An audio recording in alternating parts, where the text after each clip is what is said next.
Ibinulgar ni Nanay Christy Fermin, Romel Chica at Barikotot ang isang kakaibang ugali at sikreto ni Senator Robin Padilla sa kanilang vlog sa YouTube sa Showbiz Now na hindi mapigilan ang tawa at halakhak ng mga ito habang pinag-uusapan nila ang isyu na ito.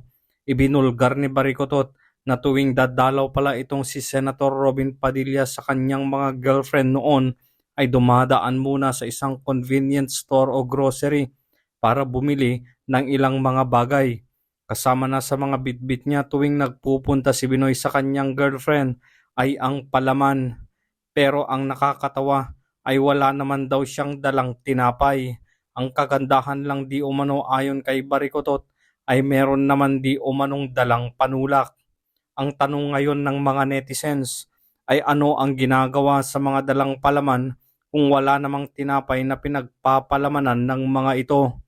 Kamakailan ay naging viral din ang live selling ni Mariel kasama si Binoy dahil sumilip si Junjun sa kalagitnaan ng live selling nila.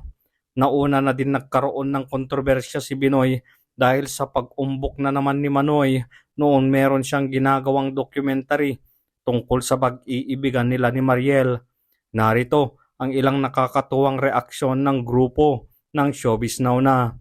Magme-merienda ba kami? Ay, Bakit may mga dalo siyang palaman? Anong palaman yung kahit tumitilapon yung Leslie Grace ang Alaman? Sa pagsilip ni Manoy sa live selling nila ni Mariel ay ang nasabing komento lamang ni Mariel ay I find na hindi naman kailangang pag-usapan so hindi na kailangang mag-comment pa.